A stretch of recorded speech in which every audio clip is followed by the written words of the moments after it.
Assalamualaikum warahmatullahi wabarakatuh.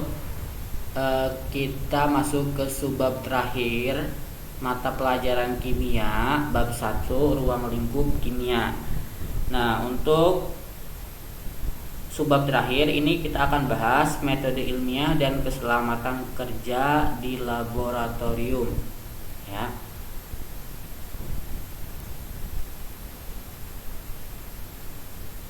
Nah, metode ilmiah adalah suatu rangkaian proses pengelolaan informasi mengenai sifat, penjelasan mengenai apa yang diamati, prosedur percobaan yang dilakukan, dan penyampaian hasil pengamatan yang diperoleh kesimpulan. Jadi, metode ilmiah itu bisa kita kategorikan sebagai bahasa kasarnya itu penelitian. Kalian mengamati, kalian menduga, kalian menyimpulkan, itu namanya metode ilmiah. Tentunya langkah-langkahnya juga langkah-langkah ilmiah, ya, gak sembarangan. Nah, untuk langkah-langkah metode ilmiah sendiri ini kita ringkas jadi 4. Yang pertama adalah observasi. Jadi ketika kalian mengumpulkan informasi, baik itu berupa pengamatan, ya, itu namanya disebut observasi, ya. Kegiatan pengumpulan informasi yang bertujuan untuk mengumpulkan data, ya. Nah, observasi ini langkah pertama yang dilakukan dalam metode ilmiah. Kita itu ingin meneliti apa, kita lihat, ya. Yang kita teliti itu dengan melakukan pengamatan. Tentunya yang diamati juga kita harus sudah tahu, ya, mau ke arah mana. Itu namanya observasi. Hipotesis. Nah, setelah melakukan observasi, kalian melakukan hipotesis. Misalkan kalian sedang mengamati sekolah ini, misalkan ada pelajaran khusus Sunda, misalkan ada pelajaran bahasa Sunda yang dikategorikan sebagai muatan lokal.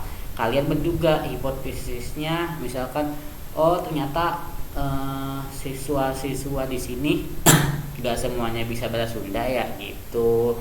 Jadi hipotesis itu adalah dugaan atau jawaban sementara dari apa yang kalian teliti.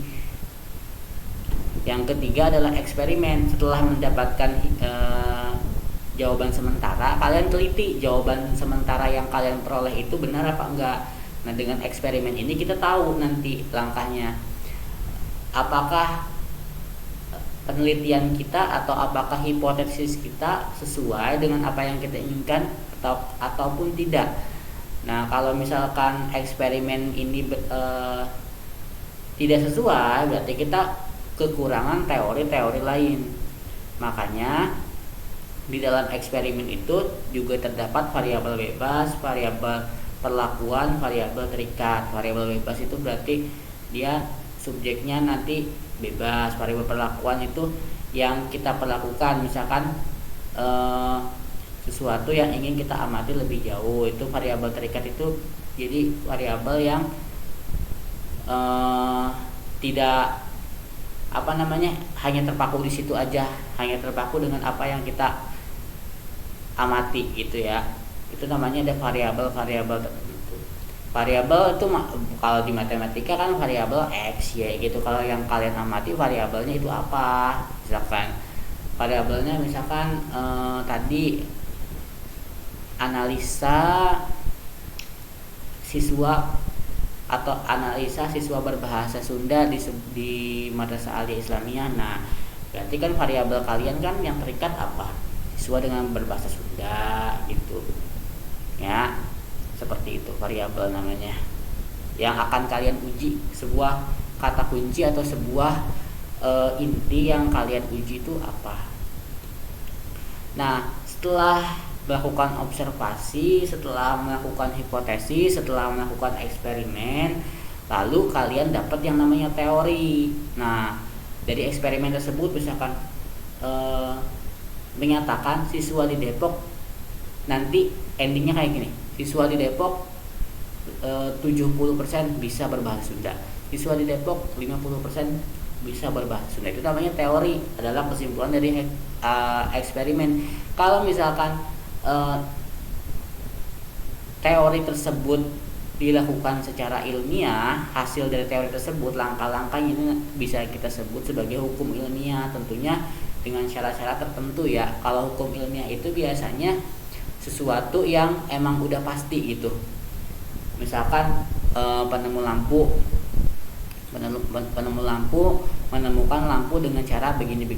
Nah, itu namanya hukum ilmiahnya nanti begitu. Dalam komponen lampu pasti komponen utamanya itu gitu kan. Kalau misalkan kita meneliti sesuatu wilayah, mungkin nanti akan terjadi perubahan ya.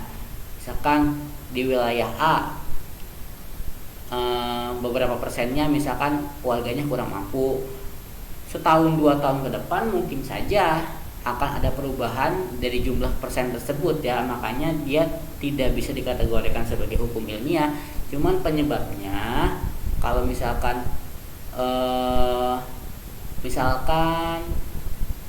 kenapa sih di daerah A sering terjadi gempa? Nah, itu ketika kita meneliti, kita menemukan suatu penyebab, itu pun juga dengan dibuktikan dengan penelitian lain. Kan seiring dengan berjalannya waktu pasti ada teori-teori lain yang bisa mematahkan atau bisa menguatkan teori sebelumnya. Itu namanya teori ya. Kalau kita belajar teorinya A, misalkan pakai teori A, energi tidak dapat diciptakan, misalkan sampai kapanpun dia tidak dapat diciptakan kan, tapi bisa diubah ke bentuk yang lain. Itu tuh teori namanya. Teori itu jadi orang zaman dulu setelah melakukan metode ilmiah menemukan sebuah kesimpulan, itu disebut teori. Yang kita pakai sampai saat itu penemuan orang zaman dulu. Nah, setelah kalian mempelajari metode ilmiah, kalian juga kan kalau misalkan jurusan IPA tidak hanya umumnya ya, cuman karena kita terbatas untuk praktikumnya, mungkin tidak sering atau nanti diupayakan untuk praktikum walaupun cuma sedikit ya, karena alat dan bahannya itu terbatas kalau begitu. Nah, tapi kita juga harus mempelajari yang namanya keamanan kerja di laboratorium. Nah, yang pertama ada perlengkapan keamanan laboratorium. Kalian juga di laboratorium harus menggunakan pelindungan mata ya. Kalau sekarang ada facial, kacamata yang khusus di lab itu wajib, karena bagaimanapun di laboratorium itu terdapat gas-gas atau bahan kimia yang secara tidak langsung tidak boleh mengenai kontak mata ya. Nah, gunakan jas lab. Jas lab itu jadi gunanya jadi bahan kimia yang berbahaya atau yang mudah terbakar seperti asam sulfat dan asam klorida itu tidak langsung mengenai baju kita, bisa rusak gitu ya. Dilarang menggunakan sepatu atau sendal hak tinggi karena rentan terhadap bahan kimia yang berbahaya. Makanya sepatu atau sandal itu diperhatikan. Nanti ketika kalian berjalan misalkan terpeleset mengenai bahan-bahan kimia yang lain, itu berbahaya. Mengikat rambut panjang, tujuannya adalah ketika kalian meneliti sesuatu proses kimia yang menggunakan api, itu tidak mengenai rambut. Penggunaan lensa kontak tidak diizinkan karena lensa kontak itu kan buatan ya, terbuat dari bahan-bahan kimia. Makanya ketika mengenai bahan kimia juga dia akan bereaksi. Jadi gak boleh. Tidak membawa jaket, tas dan lain-lain. Jadi seperti kalian ke perpustakaan, di lab juga tidak boleh membawa barang dari luar. Sikap apa sih yang harus ditunjukkan di laboratorium? Yang pertama, dilarang makanan minum ya, karena tempatnya itu steril, kebersihannya dijaga, tidak boleh makan ataupun minum gitu. Tidak boleh bersenda gurau atau bermain-main ya, itu ya jelas ya. Tidak diperkenankan melakukan percobaan tanpa diketahui guru. Jangan misalkan iseng eksperimen. Eksperimen juga kalian harus tahu ilmunya, apa yang kalian teliti harus tahu. Maksudnya di sini kan kalian perannya seorang siswa, pasti harus dapat pendampingan dari guru yang mau diamati itu apa gitu. Nggak boleh yang namanya so tahu ini nyampurin ini gitu, nggak boleh ya. Yang keempat, jangan menghirup langsung bau dari uap atau gas ya, itu sangat berbahaya ya bagi paru-paru. Rapikan ruang kerja dan kembalikan bahan ke tempatnya. Ini yang karena kita harus tahu letak. Dan kalau di lab itu kan kita harus tahu, harus spesifik letak bahan itu di mana sih, letak alat itu di mana sih, supaya nanti ketika terjadi sesuatu atau ketika kita membutuhkan sesuatu cepat tanggap gitu. Selalu cuci tangan sebelum dan sesudah kerja. Nah ini juga karena kita berurusan dengan bahan-bahan kimia, jadi biasakan untuk mencuci tangan. Nah penanganannya, kalau untuk penataan bahan-bahan kimia dan peralatan di laboratorium, bacalah dengan sesama lembar data keamanan bahan-bahan kimia. Jadi bahan-bahan yang tersedia itu apa aja, letaknya di mana aja, itu dibaca. Baca label 2 kali, jangan sampai kalian salah mengambil bahan kimia ya. Jangan menggunakan bahan mudah terbakar di tempat yang berdekatan dengan nyala api. Itu juga makanya kan tadi saya bilang tempatnya itu harus teliti kalau menyimpan barang-barang kimia. Soalnya emang tidak boleh, ada yang sensitif dengan suhu, ada yang sensitif dengan nyala api, seperti itu. Padamkan pembakar jika tidak digunakan. Contoh spiritus ya, kita pembakar spiritus itu kan harus dipadamkan kalau misalkan kita udah menelitinya ya. Matikan semua pemanas dan keran air jika tidak digunakan. Selalu menggunakan sarung tangan, penjepit dan alat lain agar tidak bersentuhan dengan kulit. Contoh kita mau ngambil air, kita pakai pipet. Kita mau menyentuh alat kimia itu kita harus pakai sarung tangan, tidak boleh yang namanya kulit langsung itu menyentuh bahan-bahan kimia ataupun alat-alat kimia. Ini ada simbol-simbol bahan kimia, sebenarnya kalian bisa dipelajari ya ini ya, nanti yang kayak gini tuh peringatan akan bahaya. Jadi teorinya itu walaupun kalian tidak praktek, teorinya tuh kalian paham. Ketika kalian nanti misalkan kuliah atau punya kesempatan untuk praktek di laboratorium yang bagus, kalian sudah tahu ilmunya. Nah penanganan kecelakaan di laboratorium, nah pertama seperti yang udah saya katakan, kalian harus tahu letak alat bantunya di mana. Jadi ketika ada misalkan teman kalian terkena bahan kimia, kalian harus tahu ngambil apa di mana gitu. Yang B, zat-zat kimia yang tercipat ke mata harus segera dicuci dengan air mengalir. Kalau misalkan sakit berkelanjutan itu bisa hubungi dokter. Kalau kena kulit ya dicuci, kena baju pun harus dicuci dengan air yang banyak ya. Zat yang masuk ke mulut, kumur-kumur atau minum air yang banyak.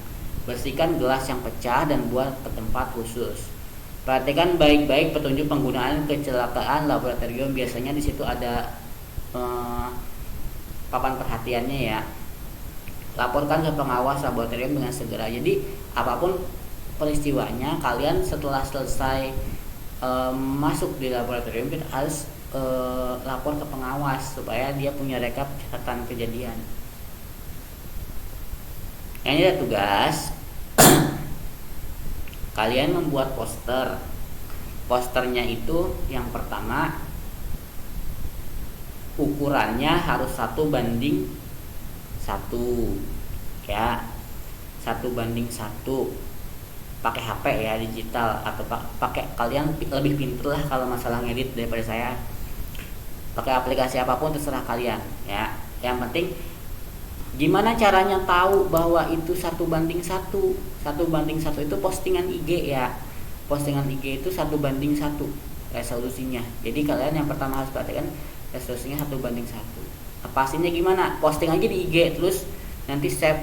Kalau nggak tahu ukurannya ya, kalau aplikasi yang kalian pakai nggak ada ukuran 1:1, ubah nih, berarti ke pixel 300x300 pixel. Subnya berisi perlengkap. Ini pilih salah satu ya, terserah mau yang mana aja. Yang tadi Misal saya mau ngambil tema yang penanganan kecelakaan di laboratorium. Informasi ini kalian sajikan ke dalam posternya gitu. Jadi poster ada gambar dan ada papan perhatian ini gitu, ada kalimat-kalimat ini. Nah, penggunaan dan penataan bahan-bahan kimia sama, kalian ada informasi tersebut kalian sajikan dalam poster 1:1 ya. Ada penanganan penataan bahan-bahan, sikap laboratorium, perlengkapan kimia, keamanan laboratorium, penanganan kecelakaan laboratorium, 2 simbol bahan kimia dan artinya. Terserah kalian mau mana aja ya. Ini ada contoh yang saya buat. Nah, sekedar contoh, sertakan nama ya, ini nama dan kelas kalian di poster yang kalian buat. Bila perlu logo MA ya.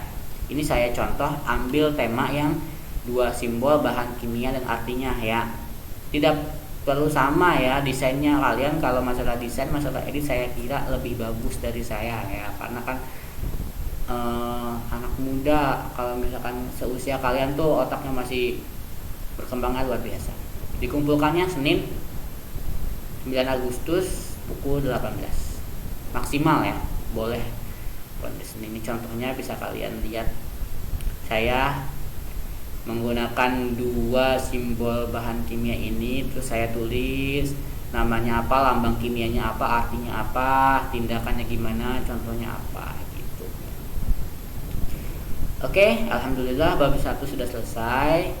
Ini tugas untuk psikomotoriknya, nanti akan ada ulangan juga. Jadi kalian harus fokus, kalian harus tunjukkan bahwa kalian itu mampu ya. Tidak masalah hasilnya bagaimana, yang penting kalian tunjukkan kalian itu mampu bertempur dengan peraturan-peraturan yang ada, mampu melewati semuanya gitu. Gak usah mikir bener gak sih jawabannya gitu, itu masalah nanti. Yang penting kalian udah berusaha tepat waktu, itu udah luar biasa. Wassalamualaikum warahmatullahi wabarakatuh.